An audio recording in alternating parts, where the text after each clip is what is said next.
오늘 또 계시록 16장 있는 말씀으로 은혜를 받도록 하겠습니다.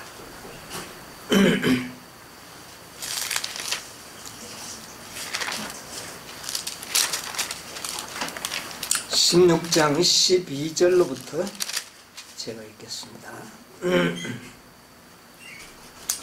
또 여섯째가 그 대접을 큰 강 유브라데 소돔에 강물이 말라서 동방에서 오는 왕들의 길이 예비되더라.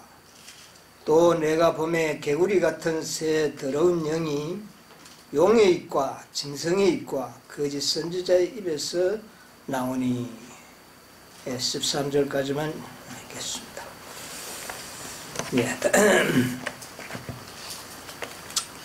오늘은 지난 안식에 말씀드린 대로 동방에서 오는 왕들의 길이 예비되더라. 그런데 왕들은 누구를 의미하는가 오늘 좀 연구를 해보겠습니다. 그러나 왕들을 이해하기 위해서는 왕이 누군지를 분명하게 우리가 깨닫는 것이 참 중요합니다. 왕이 누군지 모르면 왕들은 자동적으로 틀리는 것이요. 그래서 왕이 누군가를 오늘도 조금 복습하고 왕들을 연구하겠습니다. 우리가 이제 7재앙 우리가 연구하고 있는데요. 자, 7재앙이 있기 전에 7 뭐가 먼저 있었습니까? 7 나팔, 그 다음에 7재앙 이렇게 순서적으로 되죠. 자, 7 나팔은 하나님의 진노를 받는 지상의 많은 세력들을 우리가 연구를 했는데, 자, 이 7 나팔에는 하나님의 자비가 아직도 조금 섞여 있었습니다. 그러나 재앙에는 그게 없다 그랬죠. 자, 그러면 7 나팔에 하나님의 진노를 받았던 대상자들, 주체 세력들이 누군가 한번 우리 좀 짚어보고 넘어갑시다. 자, 첫째에서부터 둘째, 셋째 나팔이 계속 불어나갈 때마다 주체 세력들이 있었죠. 제일 첫 번째 세력이 누구였습니까? 하나님의 교회와 하나님의 백성들을 핍박하고 잔해했던 세력. 뭐 다른 어떤 해석도 있을 수 있지만은 제가 전번에 유대 나라를 제가 설명을 했습니다. 유대 나라가 하나님의 교회를 가장 먼저 어떻게 해요? 가장 핍박하고 모든 제자들을 본국에 살지 못하도록 다 해외에 추방시켜버리는 결과를 가져왔던 것이 바로 이 유대 나라. 두 번째 주체 세력은 누굽니까? 이교 로마. 그 다음에 세 번째 주체 세력은요? 법왕 로마. 그 다음에 네 번째 주체 세력은 이슬람 교도들, 이슬람 국가들. 그 다음에 또 다섯 번째는요? 프랑스의 무신론 혁명정부. 이들이 바로 7째 나팔 동안 하나님의 진노를 받았던 대상자들입니다. 자, 그런데 7 나팔에는 화가 있으리라. 그런데 두 번째까지는 프랑스의 그 나라가 하나님으로부터 징계를 받는 것으로 둘째 화가 맞춰졌어요. 이제 셋째 화는 어디에서 이루어질 겁니까? 셋째 화. 셋째 화는 바로 7재앙 속에서 이루어질 하나님의 진노의 대상자들입니다. 자, 그럼 7재앙 때에 하나님의 진노를 받는 주체 세력들은 누굴까요? 7재앙 속에서 하나님의 진노를 가장 주체적으로 받는 세력. 성경적으로 보면 바벨론입니다. 그렇죠? 계속 바벨론이 나오잖아요. 자, 13장에 바다에서 나오는 짐승, 그 다음에 14장에서도 하나님의 진노를 받는 그 바벨론 세력, 그 다음 그 이후로 바벨론 멸망까지가 계속 17장, 18장, 19장 계속 나오는데 그 주체 세력은 누구냐면 바벨론입니다. 근데 이 바벨론은 영적 바벨론이죠. 주체 세력인 로마 법왕권과 그 다음에요 거짓 선지자, 개신교 단체들, 미국 막 이렇게 우리가 볼 수 있습니다. 그런데 이 법왕권 바벨론의 주체 세력들은 하나님의 진노를 받을 때에 자비가 섞이지 않는 어때요? 진노를 받게 되는 겁니다. 그 진노의 가장 클라이막스가 뭐냐면은 여섯째 재앙입니다. 이 여섯째 재앙은 바벨론의 멸망까지를 포함하고 있습니다. 바벨론이 이 지상에서 완전히 멸망당하는 것까지가 일곱 재앙의 핵심입니다. 그러니까 하나님께서는 하나님의 백성을 잔해하고 핍박하고 정말 온갖 인간들이 상상할 수 없는 방법으로 핍박을 가했던 이 바벨로니아 세력, 바벨론 세력, 법왕권과 개신교, 또 앞으로 그들이 저지를 모든 죄들을 성경에는 나열하고 있지 않습니까? 이들에게 하나님께서 베푸시는 겁니다. 그런데 바로 이 아마겟돈 전쟁에서 그 바벨론의 세력이 어떻게 된다? 망하게 되는 것이죠. 이것으로서 하나님의 진노가 마치게 되는 것이죠. 네. 그래서 오늘 우리가 보는데, 그래서 이 영적 바벨론의 멸망을 통하여 이제 진노가 마쳐지는데, 영적 바벨론의 멸망의 전조가 무엇입니까? 그들이 멸망할 것에 대한 전조를 여섯째 재앙에서 보여주는데, 그것이 뭡니까? 유브라데 강의 물이 어떻게 해요? 마른다. 이 물이 마르면 뭐가 망한다? 바벨론이 망하는 것이다. 이것이 바로 고대 바벨론의 역사적인 상징의 성취입니다. 고대 바벨론의 바벨로니아가 유브라데 강물 위에 건설되고 그 강물에서 풍요와 번영을 누리면서 살았는데, 그들이 멸망은 무엇으로 나타난 겁니까? 유브라데 강이 물이 마름으로 인해서 망하게 되고, 망하자 누가 오게 되는 겁니까? 동방의 왕들이 왔죠. 네, 이것을 지난 안식일에 우리가 좀 연구를 했습니다. 고레스가 동방의 왕으로 성경에는 표상이 되었고, 고레스와 함께 또 누가 왔죠? 다리오. 예, 우리가 알고 있는 다리오가 그때 온 것이 역사적인 그런 표상으로 남겨져 있습니다. 자, 그러면 영적 바벨론도 유브라데 강의 물이 어떻게 해요? 마름으로 멸망의 그것이 전조가 된다. 그래서 바벨로니아가, 고대 바벨로니아가 유브라데 강물 위에서 번영의 기초를 쌓았던 것처럼 오늘날 영적 바벨론도 어디에 그들의 번영의 기초가 닦여 있습니까?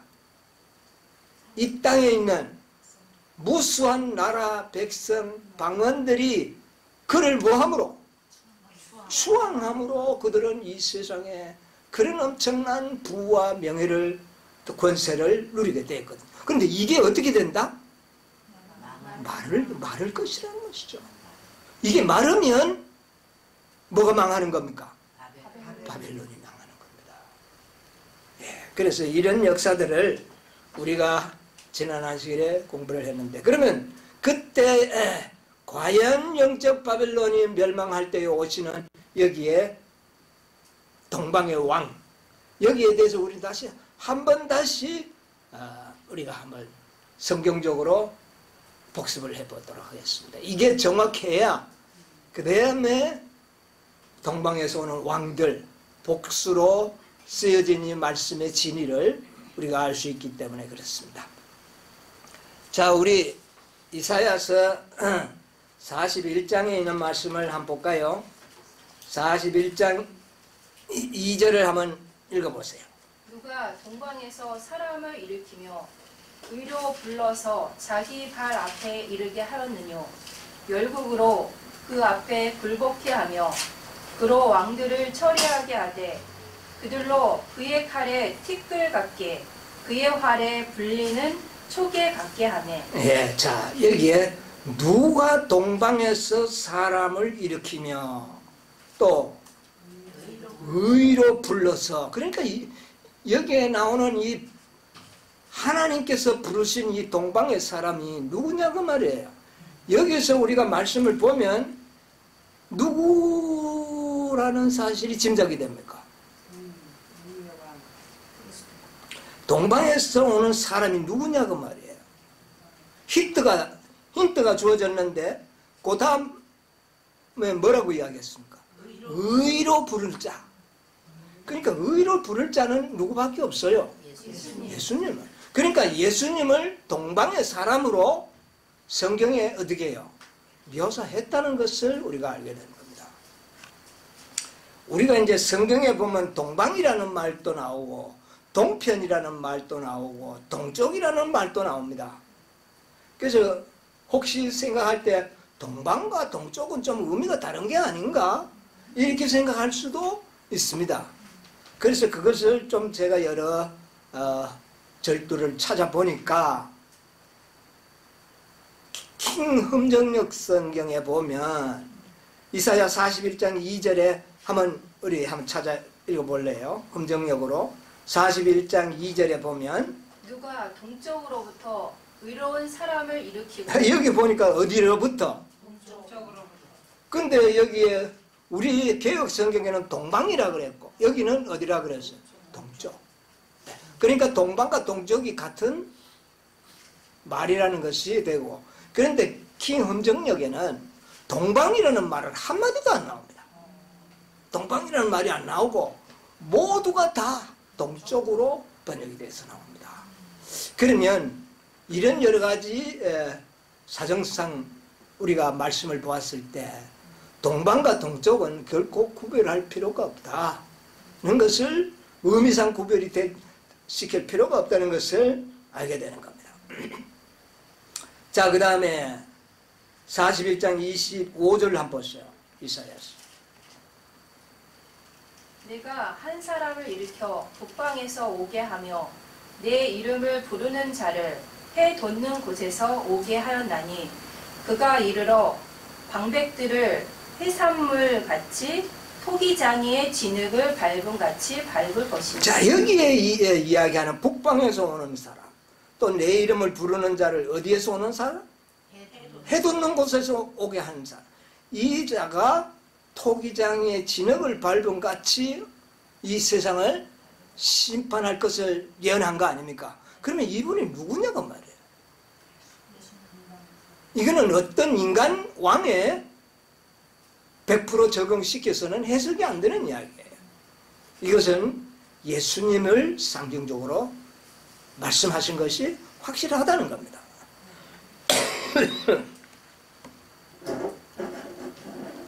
자, 또 이사야 45장 1절 보세요.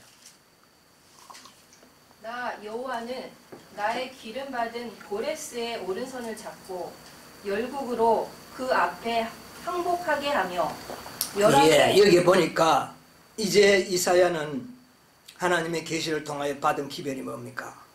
나의 기름 부은 고레스. 그러니까 고레스는 여기에 41장 2절이나 25절에 예언되어 있는 상징적인 인물이 아니고, 이 고레스는 실제적인 역사의 인물로서 누구를 상징하는? 예수님을 상징하는 인물이라는 것을 말씀하고 있거든요. 그래서 나의 기름 부은 고레스는, 왜 고레스가 기름 부었다는 말입니까? 그가 하나님을 믿었던 사람이에요? 아니에요. 기름 부었다는 것은 메시아적인 사명을 상징적으로 이야기하는 겁니다. 그러니까 고레스가 하는 모든 행위는 그리스도가 이 땅에 오셔서 메시아적인 사명하는 것과 그의 행적이 매우 유사하게 나타내고 있기 때문에 상징적으로 이야기한 것이라는 것입니다. 그래서 이 동방에서 오는 사람은 고레스였고, 역시 고레스는 누구를 상징하는? 예수를 그래서 예수님은 동방에서 오는 왕으로 우리가 설명할 수가 있다. 예, 성경 자체가 그렇게 이야기를 하는 겁니다. 44장 28절도 보세요. 이사야 44장 28절. 고레스에 대하여는 이르기를 그는 나의 목자라 나의 모든 기쁨을 성취하리라 하며 예루살렘에 대하여는 이르기를 중건되리라 하며 성전에 대하여는 이르기를 내 기초가 세움이 되리라 하는 자니라. 예, 그래서 여기 보니까 고레스는 또 누구의 목자라? 나의 목자. 하나님이 보내신 목자다. 근데 고레스가 무슨 이런 영적인 사명을 하는 건 아니잖아요. 그럼 이건 누구를 이야기하는 겁니까?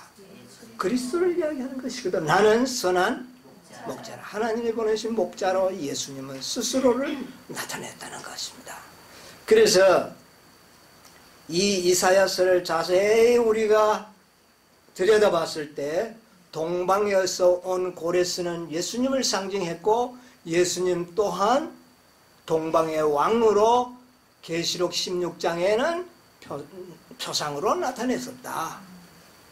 예, 여기에 대해서 우리가 의심할 필요가 성경적으로 이렇게 정확하게 묘사된 것은 없을 것 같아요. 자, 그래서 여기 성경주석 이사야 41장 2절에 있는 말씀을 조금 한번 읽어볼 필요가 있을 것 같으네요. SDA 성경주석이죠. 동방에서 사람을 불러서 하는 보면은 그 의로운 사람을 이사야 41장 2절 주석입니다. 그 의로운 사람을 동방에서 불러서 그는 바벨론 제국을 멸망시키고 유대인을 해방시킨 바사왕 고레스이다. 예, 분명히 이야기했죠. 예, 정확한 주석입니다. 그 다음에요. 고레스는 하나님의 도성을 건축하고 그분의 사로잡힌 자들을 방면하라고 하나님이 의로 그를 일으키셨다. 고레스는 의로 부르심을 받고 포로된 자에게 자유를 전파할 사명을 맡은 그리스도의 표상이다. 누구의 표상이라고요? 그리스도의 표상이에요. 이것은 성경을 제대로 문장 그대로, 이거는 뭐 어떤 해석이 필요하지가 않아요.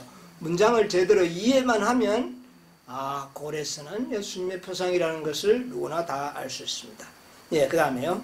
고레스가 옛 바벨론에 심판을 내린 것처럼 그리스도도 현대 영적 바벨론에 심판을 내릴 것이다. 고레스는 고대 동방의 정복자들 중에서 유일하게 청렴성과 용기와 고결한 인품과 그의 조서들에 담긴 공의와 지혜 때문에 크게 존경받았다. 당신의 종 고레스를 일으키시고 열국들로 그 앞에 굴복해 하신 분은 하나님이셨다. 상단을 41장 2절 상단을 직역하면 이렇다. 누가 동방에서 사람을 일으켜서 의로 그의 발 앞에 그를 만나게 하였는가? 이사야는 2절에서 고레스의 승리의 진군과 그의 원수들이 차례차례로 그 앞에 굴복하는 장면을 묘사했다. 예, 됐습니다. 그래서 고레스는 그리스도를 상징하는 인물이었고 그를 하나님께서 동방에서 일으킨 사람으로 이야기가 되는 겁니다. 그러면 예수님도 어디에서? 동방에서 오는 왕으로 계시록의 16장에는 의미하고 있다는 것이죠. 그래서 이 유브라데의 강에 물이 마른 것은 바벨론의 멸망 바로 그날 밤에 이루어지는 급작스럽게 닥쳐온 사건이었다는 것입니다. 이게 서서히 마르는 것이 아니라 어떻게 말랐어요? 아주 급격하게, 아주 예상치 못하게 강물이 마르고 바벨론의 멸망이 이르러 왔다는 것을 알게 됩니다. 자, 그러면 예수님이 과연 동쪽의 사람으로 표상되는 것이 합당한가 성경적으로? 자, 우리 한번 보겠습니다. 민수기 2장 3절 한번 보세요. 민수기 2장 3절. 동방 해 돋는 편에 진칠자는 그 군대대로 유다의 진기에 속한 자라. 유다 자손의 족장은 암미나답의 아들 나손이요. 예, 됐습니다. 거기까지 보겠습니다. 해 돋는 동방, 해 돋는 편의 진칠자는 누구라고요? 유다 지파. 그러니까 동쪽의 진칠자는 유다 지파거든요. 유다 지파는 누구를 상징하는 지파죠? 그리스도를 상징하는 지파잖아요. 그러니까 동쪽에는 유다 지파를 진치게 했어요. 이것은 뭐냐?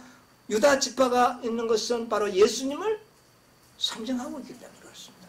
자, 거기에 흠정역에 보면 2장 3절 한번 보세요. 해 뜨는 쪽으로 동쪽 편에는 유다 진영의 군기에 속한 자들이 여기 보니까 해 뜨는 쪽, 그 다음에 동쪽 이렇게 했죠. 그러니까 동방과 동쪽이 전혀 의미상 다른 것이 아니라는 것을 우리가 확인할 수가 있습니다. 자, 그 다음에 민수기 3장 38절을 한번 보세요. 민수기 3장 38절. 장막 앞 동편 곧 회막 앞 해 돋는 편에는 모세와 아론과 아론의 아들들이 진을 치고 이스라엘 자손의 직무를 대신하여 성소의 직무를 지킬 것이며 외인이 가까이 하면 죽일지니라. 자, 동편, 해 돋는 편. 여기는 누가 진을 쳤다고요? 예, 모세와 아론과 아론의 아들들 레위 지파들이 진을 쳤어요. 자, 그러면 모세와 아론, 레위 지파 이 제사장들은 누구를 상징하는 사람이에요? 그리스도의 제사장 직분을 상징하는 사람들이잖아요. 그래서 이들은 동쪽에 진을 치도록 했어요. 그러니까 이 레위 지파와 그 다음에 유다 지파 둘 다 예수님을 상징하는 사람들인데 이들은 동편에 진을 치도록 했어요. 그리고 여기에 3장 38절에는 만약 외인이 그곳에 장막을 친다면 그는 어떻게 된다? 죽일지니라. 이 말은 딴 데 섞이는 건 별로 이야기한 적이 없어요. 근데 여기에 보면 이 동쪽 편에 이 진 칠 때는 이 자리에는 다른 사람이 진을 치면 어떻게 해라? 죽이라. 그러니까 이것은 굉장히 그 엄격한 이 어떤 의미를 갖고 있는 겁니다. 왜? 누구를 상징하기 때문에. 그래서 예수님은 동쪽이라는 그 어떤 방향이 예수님을 상징하는 방향이라는 것이 성소제도에도 나타납니다. 우리가 양의 문을 갖다가 동문이라 그렇게 이야기하죠. 예수님 나는 문이요 해서 예수님의 문을 상징하고, 그래서 이런 모든 동편은 동쪽은 예수님을 상징한다.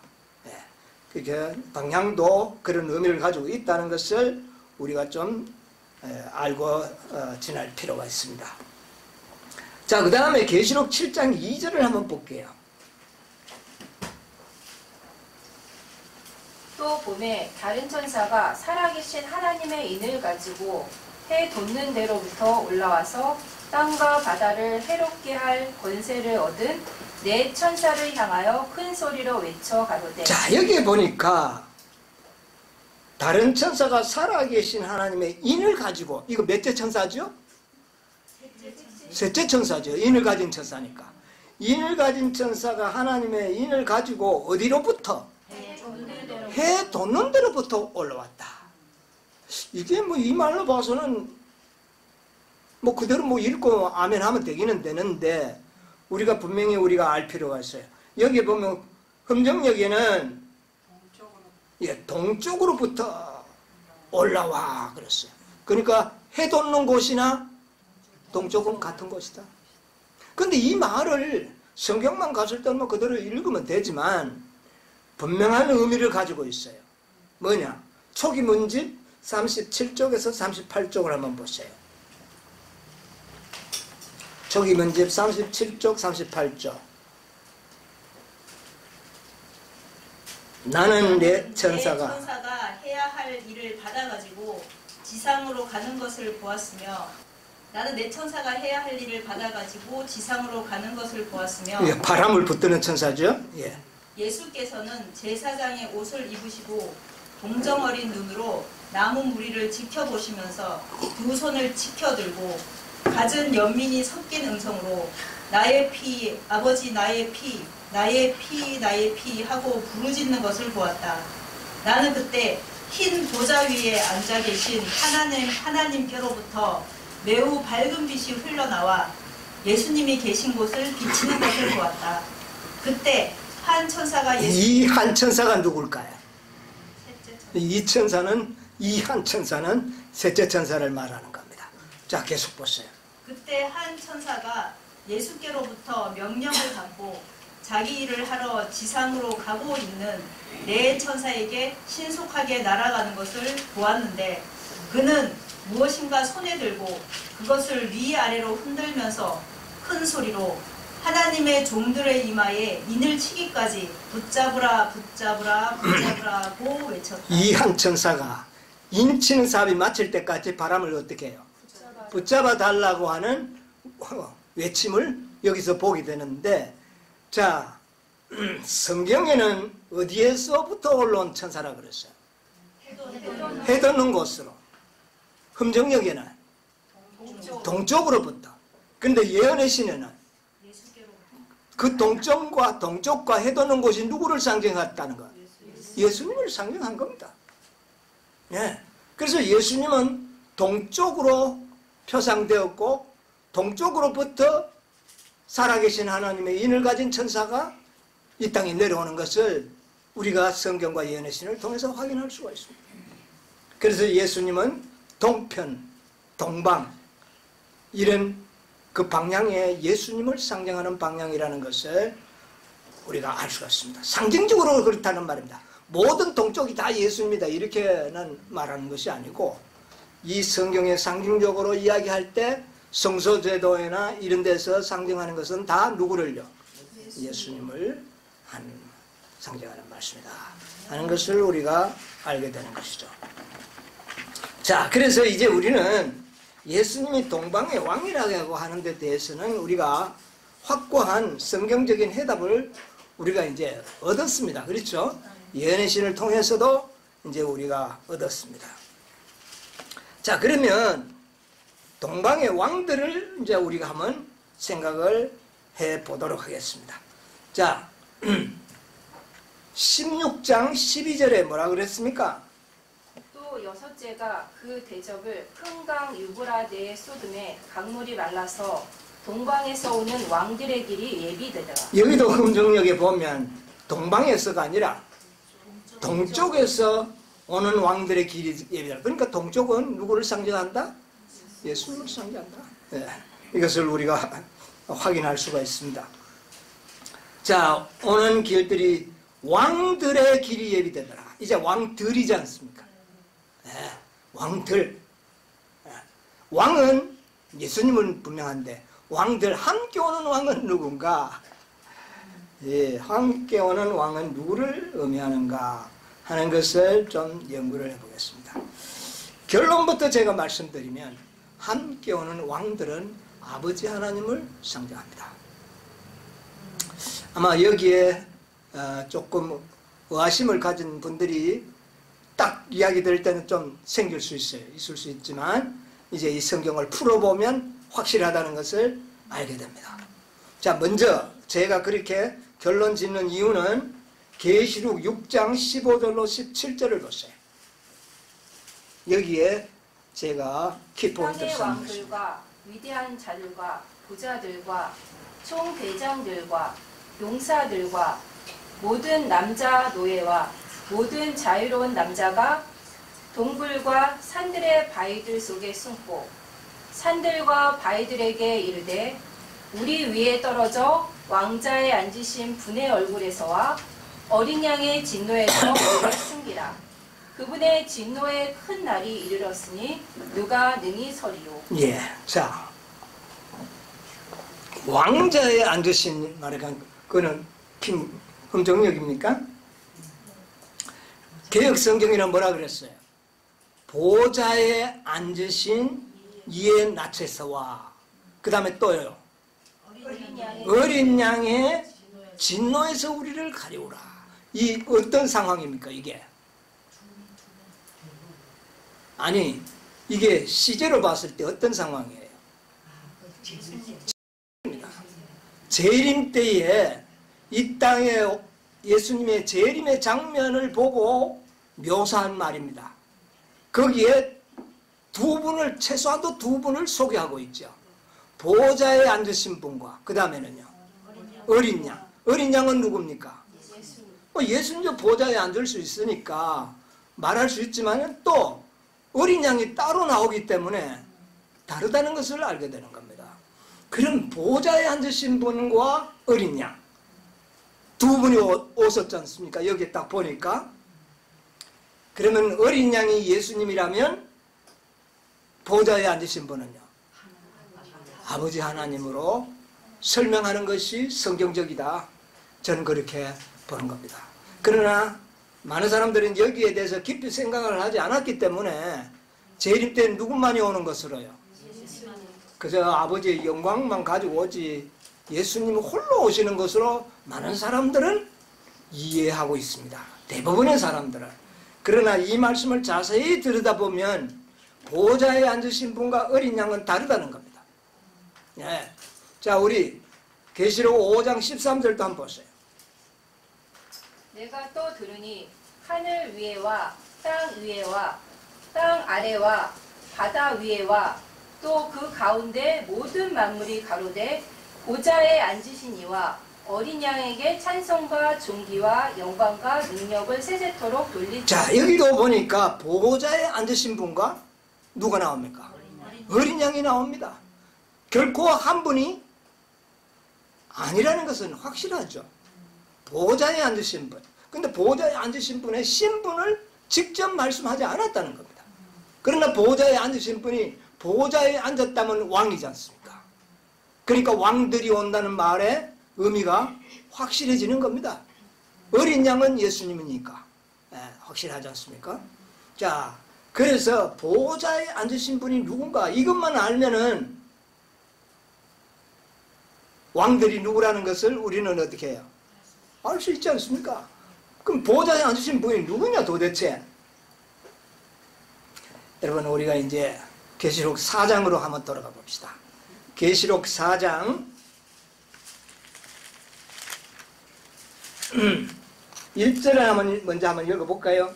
이 일 후에 내가 보니 하늘에 열린 문이 있는데 내가 들은 바 처음에 내가 말하던 나팔 소리 같은 그 음성이 가로되 이리로 올라오라. 이 후에 마땅히 될 일을 내가 내게 보이리라. 지금 계시 가운데 하늘에 보좌의 그 장면을 하늘에 그 장면을 보여주면서 장차 될 일을 내게 보이리라. 그렇게 하늘에 문을 열었어요. 자, 문을 열었는데 자 2절을 보세요. 내가 곧 성령에 감동하였더니 보라 하늘의 보좌를 자, 여기 뭐가 나옵니까? 보좌가 나오죠. 그 다음에요. 그 보좌 위에 앉으신 이가 있는데 여기도 보좌에 앉으신 이는 분명히 있는데 보좌만 나오는 건 아니라. 그런데 누군지는 밝히지 않았어요. 자, 3절도 보세요. 앉으신 이의 모양이 벽옥과 홍보석 같고 또 무지개가 있어 보좌에 둘렀는데 그 모양이 녹보석 같더라. 예, 이 보좌에 앉으신 그 보좌 주변의 그 영광이 너무나도 엄청나다는 사실을 계시 가운데서 이야기하고 있어요. 그런데 누군지는 말하지 않았어요. 자, 4절도 보세요. 또 보좌에 둘러 24 보좌들이 있고 그 보좌들 위에 24 장로들이 흰옷을 입고 머리에 금 면류관을 쓰고 앉았다. 자, 보좌가 있고 보좌 주변에 또 24 보좌가 있어요. 24 보좌는 그냥 두고 보좌. 그럼 이 보좌는 누구냐? 24 보좌. 장로들이죠. 예. 자, 그 다음에 5절 보세요. 보좌로부터 번개와 음성과 내성이 나고 보좌 앞에 7 등불 켠 것이 있으니 이는 하나님의 7 영이라. 자, 5절에도 보니까 보좌가 계속 나옵니다. 보좌 앞에 7 등불 켠 것이 있으니 이는 하나님의 뭐라? 7 영. 7 영은 전번에 우리 공부했듯이 누구를 상징한다고요? 성령, 완전하신 성령을 의미하는 겁니다. 그러니까 보좌 앞에 누가 또 계시는 것을요? 성령이 계시는 것을 보았다. 이렇게 이해하면 되겠습니다. 6절 또 보세요. 보좌 앞에 수정과 같은 유리 바다가 있고 보좌 가운데와 보좌 주위에 네 생물이 있는데 앞뒤에 눈이 가득하더라. 자, 보좌 가운데와 보좌 주위에 누가 있다고요? 네 생물이 있지 않습니까? 자, 그런데 그 네 생물이 8절 뭐라고 이야기합니까? 네 생물이 각각 6날개가 있고 그 안에 주위에 눈이 가득하더라. 그들이 밤낮 쉬지 않고 이르기를 거룩하다 거룩하다 거룩하다 주 하나님 곧 전능하신 이요 전에도 계셨고 이제도 계시고 장차 오실 자라 하고. 자, 그런데 이 보좌에 앉으신 분을 향하여 네 생물이 큰 찬양을 하는데 내용이 뭡니까? 거룩하다 거룩하다 거룩하다 주 하나님 전능하신 이여 전에도 계셨고 그 다음에요 지금도 계시고 그 다음에요 장차 오실 자라. 그럼 장차 오실 자가 누굽니까? 그리스도죠. 그런데 여기에 보좌에 앉으신 분이라고 그랬어요. 보좌에 앉으신 분을 일컬어서 장차 어떻게 해요? 오신다고 여기에 누가 이야기를 합니까? 뇌 생물이, 제가 이야기하는 게 아니라 뇌 생물들이 보좌에 앉으신 분은 이제도 계시고 전에도 계셨고 장차 또 오실 자라. 누가? 보좌에 앉으신 분. 아직 누군지 몰라요. 예수님은 장차 오실 분이 많으니까 예수님이라고 해도 되죠. 그러나 여기 보좌에 앉으신 분이라 그랬기 때문에 이걸 잘 기억하시라고 말입니다. 네, 보좌에 앉으신 분. 그분은 장차 오실 분이다. 그 말입니다. 자, 9절. 그 생물들이 영광과 존귀와 감사를 보좌에 앉으사 세세토록 사시는 이에게 돌릴 때에. 자, 이 생물들이 누구에게 영광을 돌립니까? 존귀와 감사를. 보좌에 앉으신다. 자, 그래서 이 4장에는 보좌에 앉으신 분을 소개는 했지만 아직도 누군지는 우리가 알 길이 없어요. 그런데 보좌에 앉으신 분이 어찌됐든 장차 어떻게 해요? 오실 분이라는 겁니다. 보좌에 앉으신 분이. 자, 이제 그것을 5장에 들어가서 보겠습니다. 4장과 5장은 같은 계시 속에 나타나는 장면입니다. 자, 5장 1절. 내가 보매 보좌에 앉으신 이의 오른손에 책이 있으니 안팎으로 썼고 7인으로 봉하였다. 자, 그런데 이 보좌에 앉으신 이의 오른손에 뭐가 있다고요? 책이 있다. 안팎으로 쓴 책이 있더라. 자, 그 다음에 2절로 4절 한번 보세요. 또 보매 힘있는 천사가 큰 음성으로 외치기를 누가 책을 펴며 그 인을 떼기에 합당하냐 하니 하늘 위에나 땅 위에나 땅 아래에 능히 책을 펴거나 보거나 할 리가 없더라. 이 책을 펴거나 보거나 하기에 합당한 자가 보이지 않기로 내가 크게 울었더니. 자, 보좌에 앉으신 이의 오른손에 책이 놓여 있었는데 이 책을 볼 자가 없어서 펼 자가 없어서 요한이 지금 어떻게 합니까? 아주 큰 소리로 우는 장면이 나옵니다. 누구 손에 있었다고요? 보좌에 앉은 분의 오른손에 있었습니다. 자, 그 다음에 6절을 한번 보세요. 내가 또 보니 보좌와 네 생물과. 자, 5절 6절을 같이 읽읍시다. 장로 중에 하나가 내게 말하되 울지 말라. 유대 지파의 사자 다윗의 뿌리가 이기었으니 이 책과 그 7인을 떼실리라. 여기 나오는 분은 우리가 짐작할 수 있어요. 예수님이죠. 예, 유다 지파 사자가 이겼으니 이 책을 떼시리라 그랬어요. 자, 이 떼시는 분은 분명히 누굽니까? 예수님이죠. 그러니까 예수님과 보좌에 앉으신 분이 여기서부터 어떻게 됩니까? 구분되어 나타납니다. 지금 보좌에 앉으신 분은 오른손에 책이 있고 이 책을 떼기 위해서 유다 지파의 뿌리가 되는 사자가 나오는 장면을 계시로 보잖아요. 자, 그 다음에 6절. 내가 또 보니 보좌와 네 생물과 장로들 사이에 어린 양이 섰는데 일찍 죽임을 당한 것 같더라. 자, 여기 보니까 예, 계속 보세요. 7 뿔과 7 눈이 있으니 이 눈은 온 땅에 보내심을 입은 하나님의 7 영이더라. 자, 여기 7절에는 드디어 6절에는 드디어 보좌와 보좌 사이에 누가 있다고요?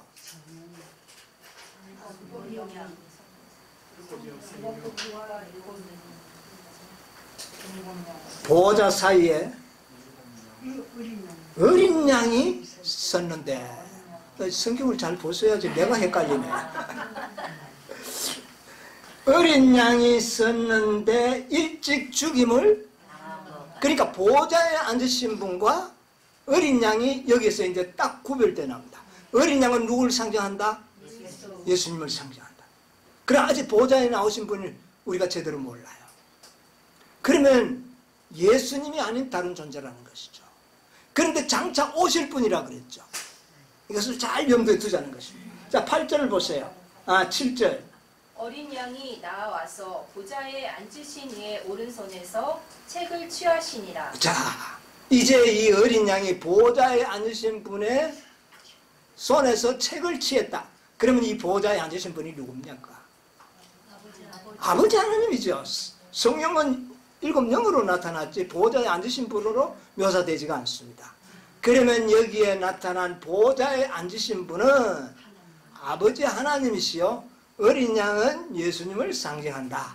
그런데 보좌에 앉으신 분이 장차 어떻게 해요? 오시겠다. 성경에서 이어요. 아까 우리가 보았죠. 계시록 6장에도 보니까 보좌에 앉으신 이와 어린 양의 진노에서 우리를, 보좌에 앉으신 분과 어린 양이 동시에 오는 것을 이야기했잖아요. 그러면 이 4장과 5장을 우리가 보았을 때 보좌에 앉으신 분은 아버지 하나님이요, 어린 양은 글자 그대로 예수님을 이야기하는 거예요. 그러면 올 때 몇 분이 오신다는 겁니까? 2분이 오시는 거예요. 보좌에 앉으신 분, 어린 양 2분이요. 2분 다 왕입니까 아닙니까? 왕이죠. 그리고 왕들이 오시리라 하는 말이 문자 그대로 성취되는 겁니다. 예, 조금 더 의심할 필요가 없어요. 자, 그래서 보좌에 앉으신 분은 아버지 하나님이요, 장차 오실 분도 아버지 하나님이요, 예수님은 의심할 필요가 없이 장차 오실 분이죠. 그런데 누구도 오신다? 아버지 하나님도 함께 오신다. 그 말입니다. 이 성경적인 해답이 완전히 풀려나왔지 않습니까? 네, 4장과 5장을 추리해 봤을 때 보좌에 앉으신 분은 아버지 하나님이시라는 것을 분명히 알게 되는 겁니다. 자, 우리가 이 말씀을 또 반복해서 연구해 보면 계시록 1장 4절로 6절을 또 한번 보세요. 요한은 아시아에 있는 7 교회에 편지하노니 이제도 계시고 전에도 계시고 장차 오실 이와 그 보좌 앞에 7 영광. 자, 여기 보니까 또 누가 나옵니까? 보좌에 앉으신 분과 7 영이 나오죠. 그런데 이 보좌에 앉으신 분을 소개할 때 뭐라고 이야기합니까? 전에도 계시고 이제도 계시고 또 어떻게 해요? 장차 오실 분. 이제는 분명한 해답이 자연스럽게 나오지 않습니까? 예. 자, 그런데 왜 이것이 아버지 하나님의 확실한 증인이 될 수 있느냐 하면은 5절로부터 또 보세요.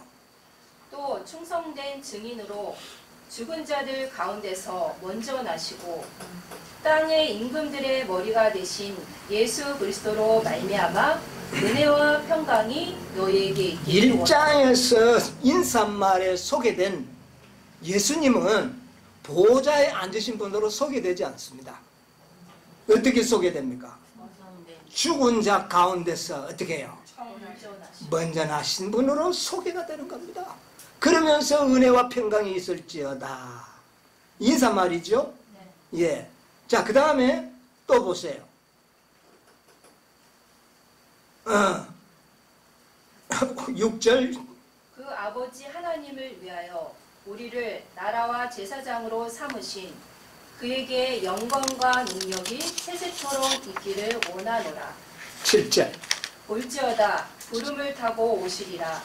각인의 눈이 그를 보겠고 그를 찌른 자들도 볼 터이요.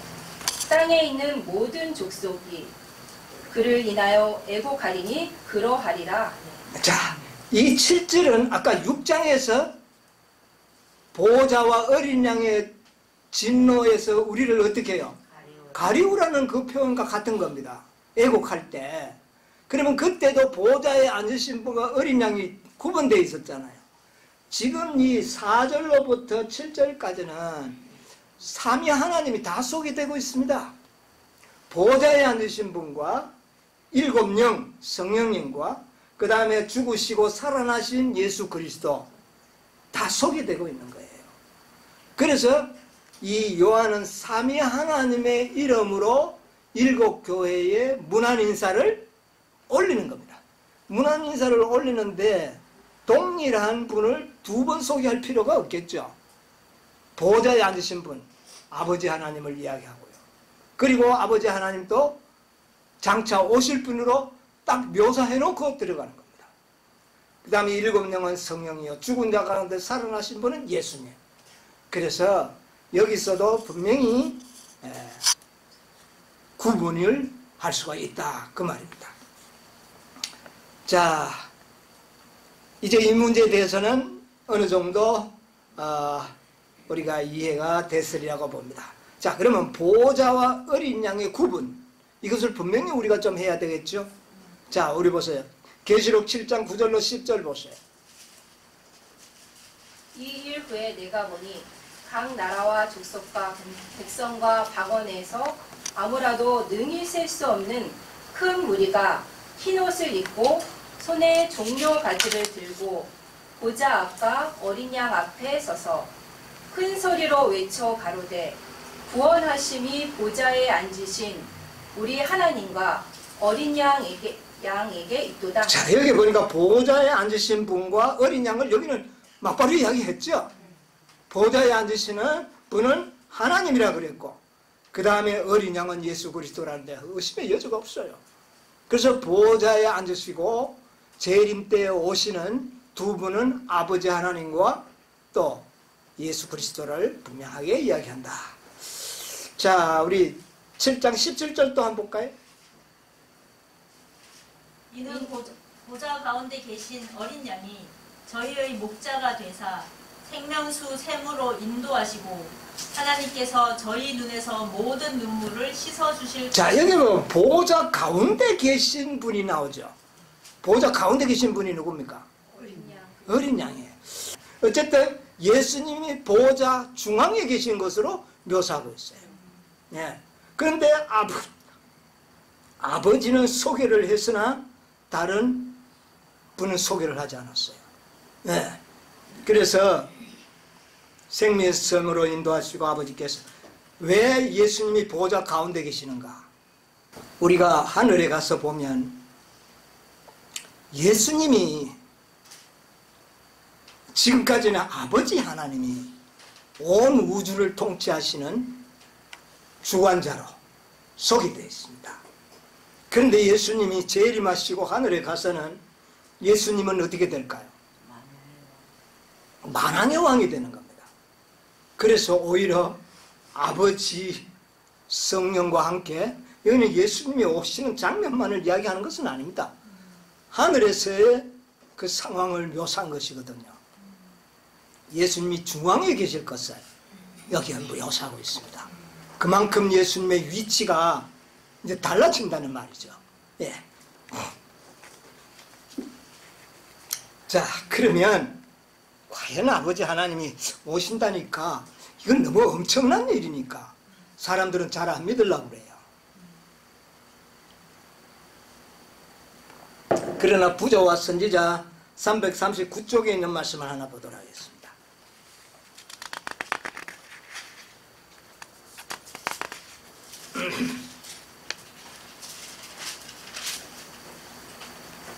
(39쪽에) 보면 이스라엘 백성들은 그들의 죄 때문에 하나님께서 당신의 율법을 선포하시러 시내산에 강림하실 때 삼상구 그분의 임재에 불타는 영광으로 소멸되지 않도록 그 산에 접근되는 일을 금지당했다. 읽어주세요. 하나님의 율법을 선포하시기 위하여 선택된 장소에 이와 같은 그분의 능력의 현현이 있었거늘 이 신성한 법령들을 집행하시러 오실 때에 그분의 법정은 얼마나 두렵겠는가. 그분의 권위를 유린한 사람들이 최후의 보응의 그 큰 날에 그분의 영광을 어떻게 견딜 수 있을까. 신의 산의 공포는 백성들에게 심판의 광경을 보여주기 위함이었다. 나팔 소리는 하나님과 만나는 이스라엘 백성들을 소집하였다. 이와 같이 천사장의 소리와 하나님의 나팔이 온 세상에 흩어져 있는 산자와 죽은 자를 그들의 심판자 앞으로 소집할 것이다. 아버지와 아들은 천사들의 무리에 호위되어 산 위에 나타나셨다. 자, 거기까지 보겠습니다. 이 호렙산에서 율법을 하나님께서 당신의 백성들에게 하사하실 때 누구와 함께 오셨다? 아버지와 아들이 함께 호렙산에 임재하신 것을 이야기합니다. 그런데 이것은 마지막 큰 심판에 하나님의 영광을 상징하는 표현이다 그랬어요.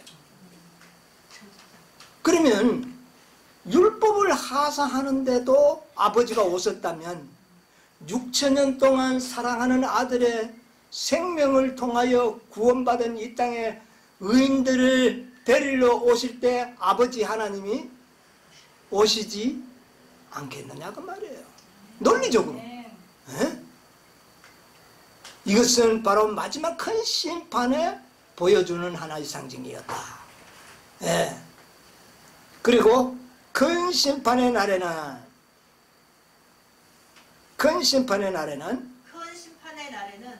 그리스도께서 아버지의 영광으로 그 천사들과 함께 오실 여기에 심판자로서 다시 오실 때에 상징으로 율법을 하사하실 때도 누가 오셨다? 아버지 하나님이 오셨다. 그러면 재림 때 아버지 하나님이 같이 오시는 것은 어떻게 해요? 확실하다. 이것을 우리가 알게 된 것입니다. 여러분, 재림의 소망이 좀 더 기쁘지 않습니까? 누구도 만나뵐 수 있다가 정말 우리는 상상도 할 수 없던 아버지 하나님의 영광을 그때 우리가 보게 된다는 거. 물론 예수님도 두 분을 다 우리가 그날에 뵙는다. 이게 참 놀라운 영광입니다. 네. 자, 그래서 우리는 이제 16장에 넘어가서 16장에 보면 뭐라 그랬습니까? 이 동방에서 오는 왕들이 오기 위해서는 뭐가 말라야 된다고요? 유브라데 강 물이 말라야 된다. 그러니까 이 물이 마른다는 것은 바벨론의 뭐를 이야기한다고요? 멸망을 상징하는 겁니다. 바벨론이 멸망된 이후라야 누가 오신다는 겁니까? 동방의 왕이 오신다는 겁니다. 네. 그래서 이 동방의 왕은 악한 자들의 왕이 아니라는 겁니다. 아마겟돈 전쟁에 참여해서 멸망당할 왕이 아니라는 것이죠. 멸망당할 왕들은 뭐라고 표현했습니까? 14절에 저희는 귀신의 영이라 이적을 행하여 온 천하 임금들에게 가서 하나님 곧 전능하신 이의 큰 날에 전쟁을 위하여 그들을 모으더라. 온 천하 임금들, 왕들을 아마겟돈이라는 곳에 다 어떻게 해요? 모으더라. 그렇게 해요. 그러나 동방의 왕은 예비되더라. 이렇게 표현을 달리하고 있다. 그래서 이 동방의 왕은 이 영적 바벨론이 망하고 예수님의 재림 오시는 모습을 상징적으로 이렇게 나타내면서 15절 뭐라 그랬어요? 보라, 내가 도적같이 오리니 누구든지 깨어 자기 옷을 지켜 벌거벗고 다니지 아니하며 자기의 부끄러움을 보이지 아니하는 자가 복이 있도다. 예. 자, 이 15절을 만약에 동방의 왕이 멸망받을 왕들의 한 부분이라면, 그리고 전부 멸망당할 그런 사건이라면 보라, 내가 도적같이 오리라는 이 말은 이 여섯째 재앙에 전혀 어울리지 않는, 내용이 맞지 않는 이야기가 되는 겁니다. 근데 만약에 동방의 왕이 예수님이라면 이 말은 어떠해요? 너무나도 합당한 말이죠. 동방의 왕이 오실 때 너희들은 어떤 자가 되지 않도록 벌거벗은 자로 나타나지 않도록 하라. 이렇게 되는 겁니다. 네. 그래서 우리는 이 마지막 때의 가장 위험성은 어디에 있다고요? 주님 오실 때 옷을 벗고 있는 상태. 이게 라오디게아 교회의 경고 아닙니까? 벌거벗은 줄을 알지 못하는도다. 그래서 이날에 동방에 오실 때, 왕이 오실 때 다 거룩한 옷을 입고 맞이하는 그런 백성들이 되라고 하는 것이 여기에 결론으로 나타나는 겁니다. 자, 그래서 우리 모두 오늘은 여기까지 하고요. 다음 시간에는 이제 아마겟돈 전쟁 자체에 대해서 좀 연구를 하도록 하겠습니다. 우리 모두 다 거룩한 의의 옷을 입고 우리 동방의 왕을 모시게 되기를 간절히 바랍니다.